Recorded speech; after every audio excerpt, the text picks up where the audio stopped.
Back now with David Kelman and Bobby Shafran, brothers from a set of triplets that were separated at birth but reunited almost 2 decades later, thanks to a twist of fate. Sadly, however, there is a dark side to this fairy tale story. Lawrence Wright, a staff writer for The New Yorker, was the first journalist to discover that the brothers were actually part of a very complex and controversial study. And Lawrence, the study by this guy, Dr. Neubauer, was designed to figure out what? Well, the twins are fascinating, and triplets occasionally, they are the same. They're like clones, and if they grow up in the same environment, they're very much alike. But what happens if you put one twin in a different environment, and then you compare them as they grow up? How do they change? And it's a way of measuring how much environment versus genetics determines the people that we are. Nature versus nurture. Exactly, and it's an eternal question. And so it's only really one way to study that, is that by twins and adoptions, and you compare, how they turn out over the course of their life. And this was like the most beautiful study. It was irresistible, I think, if you purposely separate these twins from the very beginning and see how they turn out over the course of their lives. And these boys were. So Bobby went into a more upper-class family, right, a wealthier family. You went into a more working-class family, and Eddie was placed in a more middle-class family. Do I have it right? Yes. And you, as you say, were studied like lab rats. And you would ultimately come to determine that you had something else in common, and that you started to figure out when you went back and met your birth mom, right? Your biological mom. And what was her story? Well, she was not married, and she was young, and she was Jewish, and she was pregnant. And we've been asked at certain points when we first got together, are you interested in finding your biological mother? And I remember David saying, thank you, for using the term biological, and that we appreciated the fact that she made sure that we got into good homes. She carried us, she gave birth to us, but our parents are at home watching. And she actually saw that, and she kept a respectful distance. And then in 1985, we just sort of got this fever. And it was probably more me and Eddie than it was David. It was definitely... well, yeah. So Eddie was the driving force. Well, you pushed me. Well, I went. And to meet her. Yeah. David's best friend, Alan, became all of our best friends. And he was in on a lot of stuff with us. We just had a lot of adventures with him, and he's a great guy. And so the three of us and Alan went to New York Public Library. We found out that the Department of Health was called the Department of Health and Vital Statistics. But just to move the story forward, because there's so much to get to, you met her. Yeah. You questioned whether there was a mental health history there. She was an alcohol user, abuser. I wouldn't say necessarily. Over the years, and I don't want to get ahead of ourselves either, but over the years there were different dynamics, and there were different levels of relationships between we ended up each having families and, children and stuff. So there were different levels of communication with her. And you three put it together that the three of you, notwithstanding being placed in the 3 different houses, had your own psychological problems. Each boy, what? At the same time. Had all been in a psych facility? 15 and 17, we each had...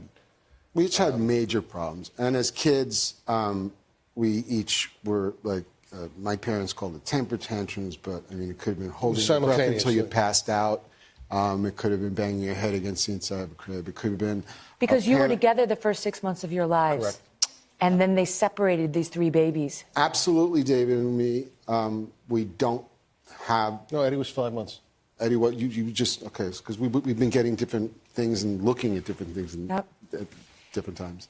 And the mental health problems that the boys would suffer would manifest most severely with their brother, Eddie. The reason he is no longer with us is he took his own life. And the devastation of that continues to affect all of you, still to this day, I know.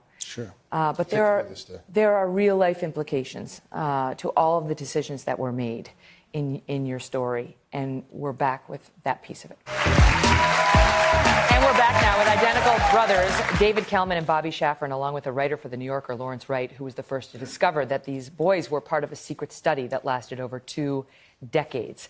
Now, when you found out you were part of the study, you wanted to see the results. What was this about? A, what is it, nature or nurture? Which one has the greatest effect on one's life? And B, what did you learn about me? And the name of the group that now, because this Louise Wise agency closed, but the Jewish Board of Family and Children's Services is in control of all the records and is related to this entity. We reached out to them to say, where are the results? Where's the accountability? And how could this have been done?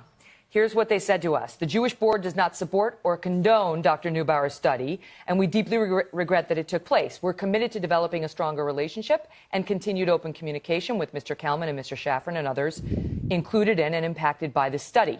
They acted that Dr. Neubauer's records are comprised of personal information, and the redactions are only to protect the privacy of those individuals, because what you got was heavily redacted. You tell me, Lawrence, why this group would not be releasing these records in full so we can know exactly who was studied and where and what was done. And tell me why they're getting ethical now. Exactly. Yeah.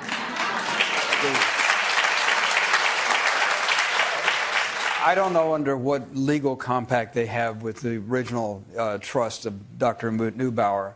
I can suggest to you why Neubauer hid this study. He was a psychiatrist. His whole profession is based on the idea that our experiences shape us and make us the people we are. But what if that's not true? Or what if that's only true in a very small way, and that our genes are in control?